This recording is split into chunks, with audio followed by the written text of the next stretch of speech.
Welcome everyone, I'm Blake from Bourbonr. This is the Bourbonr Live Review, and tonight we have a couple more special whiskeys. We already reviewed 3 of the Buffalo Trace Antique Collections last night, so tonight we have the 2 barrel-proof bourbons. That's George T Stagg and William Larue Weller. 2 of my favorites. I always get the question of what's your favorite whiskey. Stagg is always in that a part of that answer. Maybe it's not my favorite or the best I've ever had, but it's always in those top 3s. The 2013 it's 2014 is still one of my favorite releases of all time. So without further ado, I'm just going to jump straight in. So I'm actually going to do the William Larue Weller first. And what I did is I pulled some of the 2018 sample. I actually still had some left. Luckily it was hidden in a box somewhere, and I'm just going to do the same process I did last night. So I'm not really going to give tasting notes or anything like that on tasting the older release, but just kind of setting the base of and setting that benchmark of where these releases should be.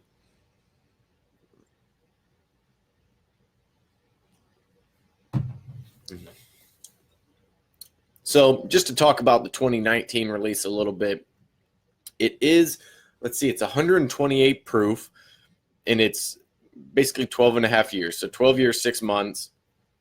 So if you're familiar with the Weller line, it goes way back to Stitzel Weller, and even before that, before Stitzel and Weller joined up. So the Weller brand is very rich in history. It's bounced around the actual label. Now William Larue Weller was kind of the hard one to get. Basically anything in the lineup is near impossible to get these days. So all right, let's jump into the 2019 version of this. So every year you got 2 barrel-proof bourbons, and it's interesting because I always, people always want higher proof. I want it uncut, unfiltered, everything. You can't hide anything. And actually, during our round table that we did live at Bourbon and Beyond, the master taster for Brown-Forman, Jackie Zykan, was saying how, a lot of these barrel-proof bourbons, they can be barrel-proof because they can hide a lot, which was interesting to me because it's kind of the opposite of what you think. You think you can't hide anything, but it makes sense. Whereas once you start to proof it down, the heat doesn't take over as much, and so there could be some flaws in there. So I'm probably going to do I'm going to obviously taste it initially at barrel proof, then I'll water it down a little bit and bring it to maybe around the 90-ish proof as unscientifically as possible. But all right, let's get started with this review.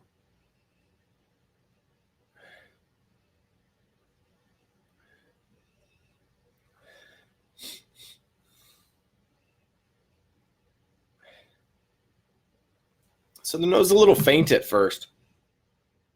It actually has almost like a pepperminty taste, which so Weller is famously known as a wheated bourbon. So they replace what would typically be the rye for the wheat. Everybody knows about Pappy. Weller's in that same lineup. There's a little bit of dryness to it, like a little bit of oak, but all in all, it's just pretty, basic grounded flavors, a little bit of vanilla, a little caramel.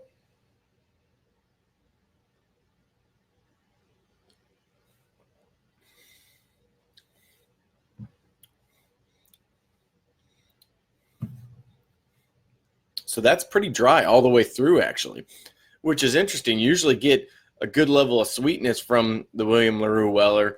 A lot of like cherries and caramel, all that kind of stuff, but I don't get a ton of that here.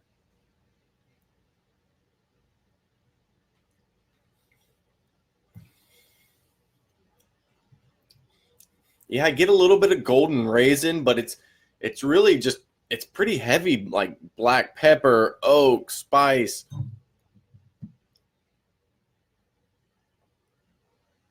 I'm going to go back to the 2018 for just a second, just to kind of do a comparison.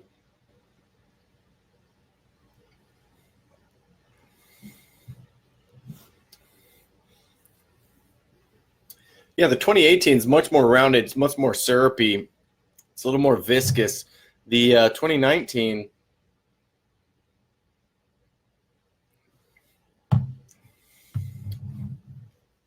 man.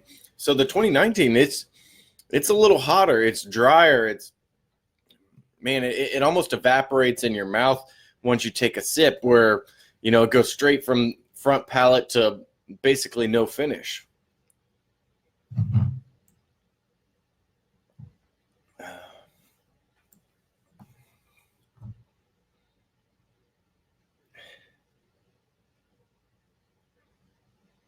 So this is kind of odd to me. It's not the typical profile that you get in the Weller.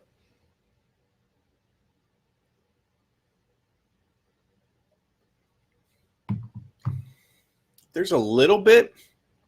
Yeah, it's just, it's like it's a little bit raisiny, but all in all, it's a little hot and a little dry for my taste. Now, I have a feeling there will be some that love that, but that's not really my particular flavor profile that I'm looking for. I like a little bit of sweeter notes. It has some good spice to it, a little more viscous.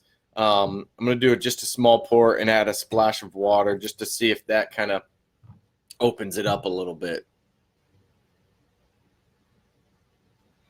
Give that a spin.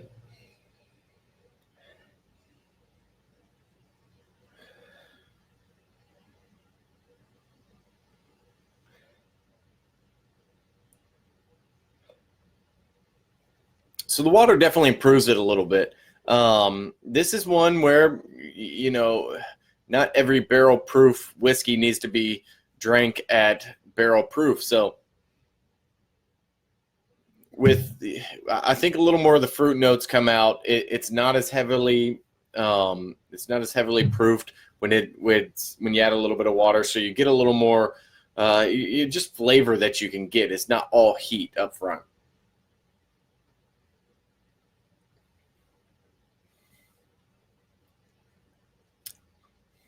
Yeah, I don't know. It's one that I want to love, and in general in the past I have loved, but I don't. I think I got to put this in the same category as Sazerac 18, where it's not my favorite this year. I get a little bit of like coffee, kind of chocolatey notes on the finish.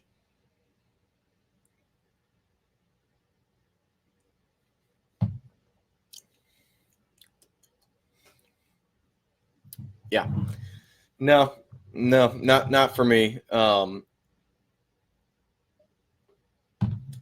think there'll be some that love it, and in general, if you spend $500 on a bottle, you're probably going to say that you love it no matter what. But I don't think it's that great this year. And this would probably, we'll taste the Stag, we'll see, but it's probably behind.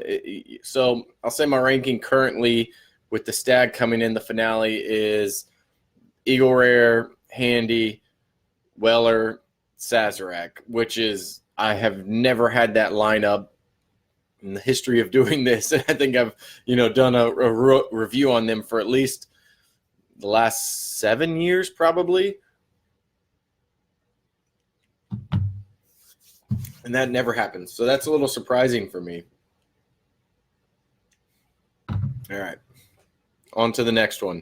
So this is a interesting one and an exciting one for me. So not only is the Stag typically my favorite bourbon, they changed it up a little bit this year. So it's still 15 years, 3 months old, but it's 116.9 proof. That's the lowest proof by almost 10 proof points. So I think last year, and sorry, I'm reading this, last year was 124.9. And other than that, there's a couple of their 120s in there, but pretty much everything is 130. And there's a consistent streak of 140 plus, which, as you know, there's that, call that hazmat. And so I think what happened this year, I know what happened this year is they pulled most of their barrels from the lower part of the warehouse. So just because of temperature, humidity, all that, Barrels that are lower in the warehouse are going to drop ABV quicker than they drop water.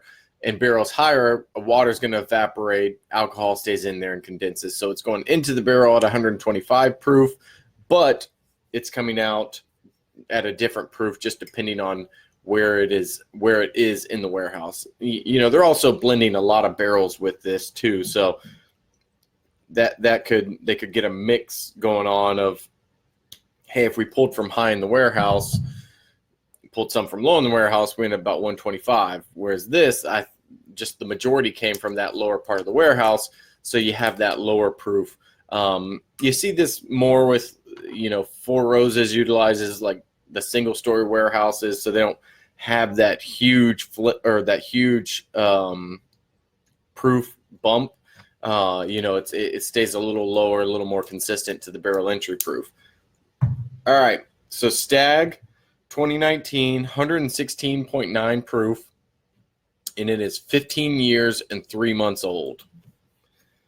Gonna do the same thing. Gonna taste. Actually, I'm tasting 128.2. So this is the 2013. This is a 2013 bottle that I'm gonna taste just to kind of set that mark.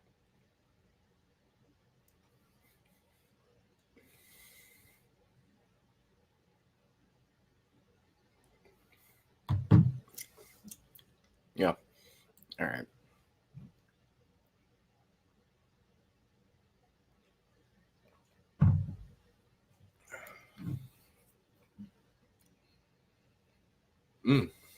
So initially, just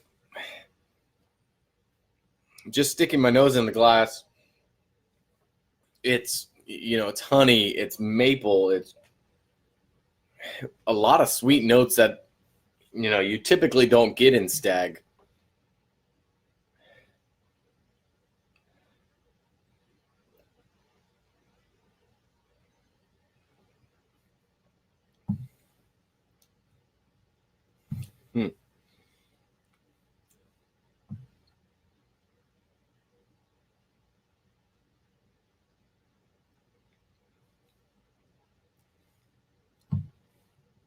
Yeah. That's another one I don't think I would recognize as Stagg. I don't dislike it. I think it's really good, but it's sweeter. There's more honey. There's almost like a honeydew note, and really like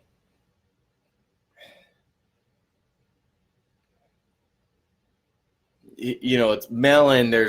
I get a little bit of that cinnamon again, and I'm not sure if that's just stuck in my head or if I continue to get it in two different whiskeys. Get a little orange peel, but not nearly as much like ripe cherry, and that's the note I'm typically used to seeing in Stagg. I'm not getting that on this one.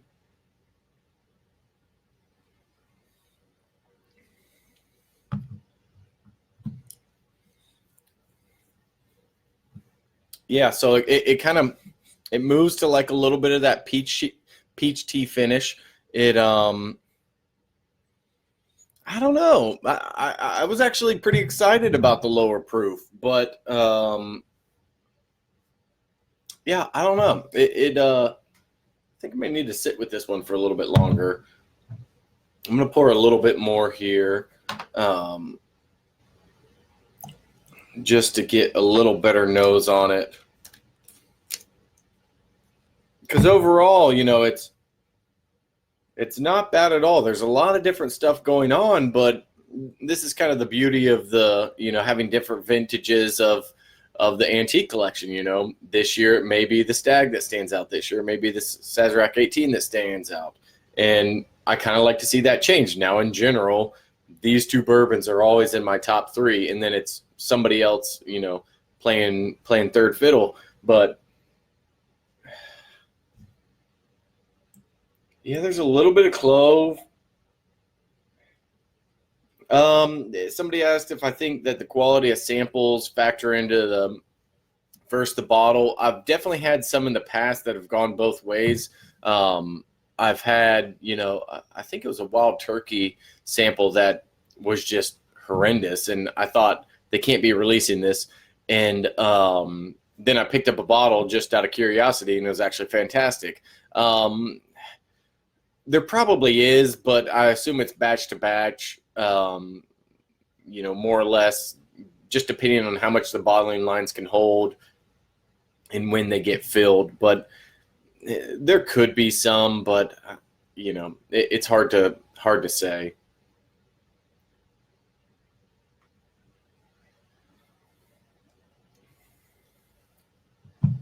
Yeah, so this one's warm. It's warming up to me a little bit. More of the baking spices coming out, more of the stewed apples, orange peel on the finish, a little bit of like that green tea, and it definitely improves as you go on. But, and I had this, I can't remember which year, where the Stagg just had a real strong bitterness on the finish, which I did not like. This has a little bit of that, but it stays within that kind of like espresso level of bitterness. It's not overpowering, but it definitely moves, and you get a little bit of it on the finish, which is, to me, a little bit interesting. I'd like to have a little something different on the finish. You don't want to drink the exact same whiskey year after year. So I think that's kind of the fun part about these releases.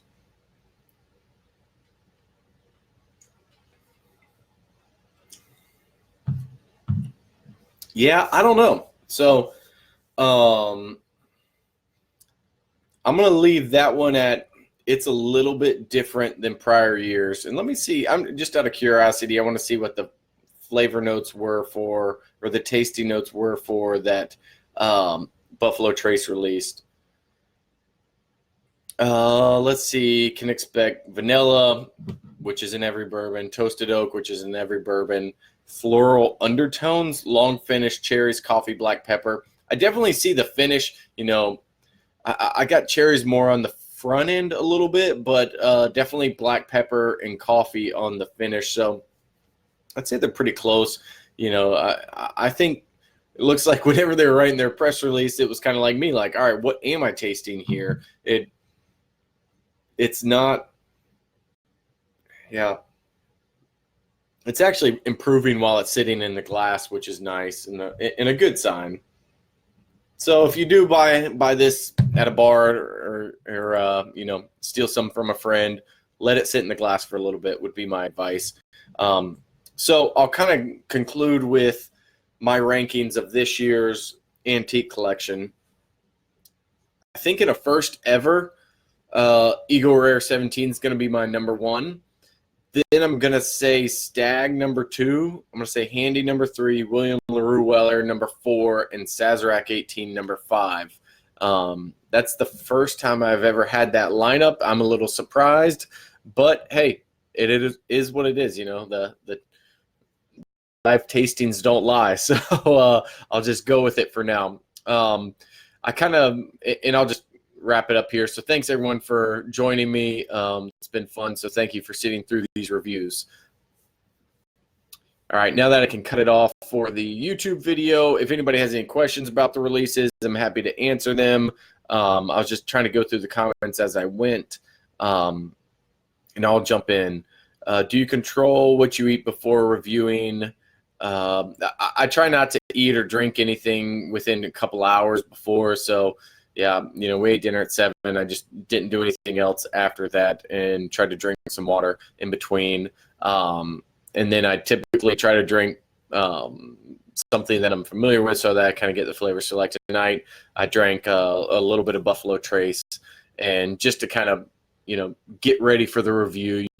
I wrote an article about, I think it was Eric Repair, the chef Eric Repair would have his chefs eat a bite of string cheese before they would taste their different dishes, because string cheese doesn't taste different at all. It's always going to be the exact same. So if you taste it one night and it's salty, to adjust your flavor or adjust your palate to that. If you taste it one night, it tastes sweet, to adjust your palate to that. It's more sensitive to sweet or salty that night. So that's in general what I do. Okay, let's see. Buffalo Trace yeast creates cherry flavor that's common amongst their bourbons. I'm not sure if that's common amongst their bourbons, or I would assume it's from the yeast.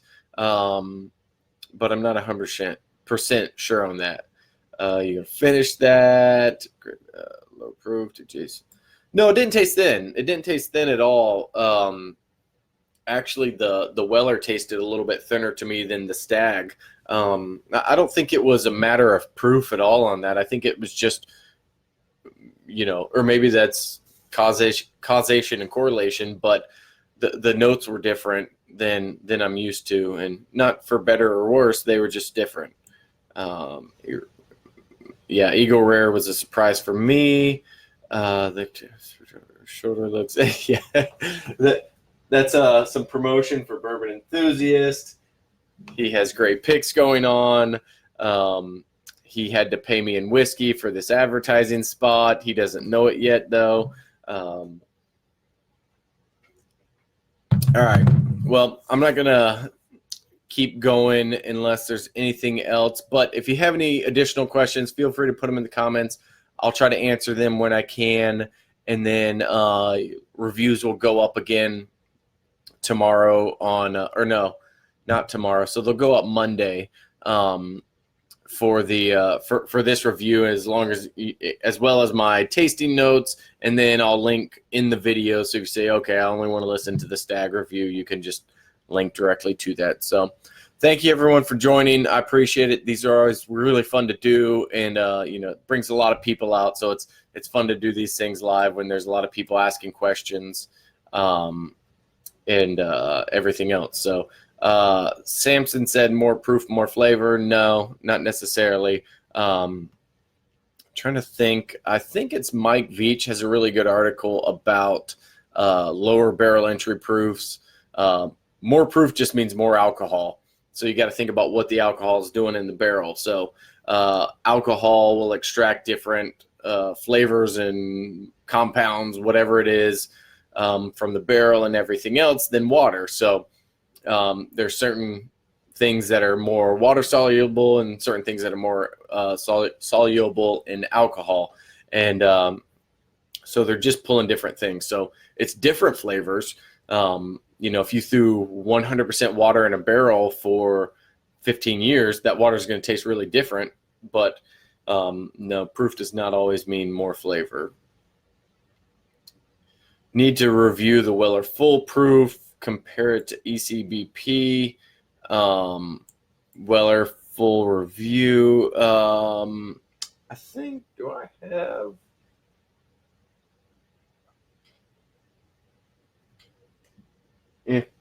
I'd have to walk in the other room. So, all right, I'm going to leave it at that tonight. I think that's enough reviewing 4 barrel proof bourbons.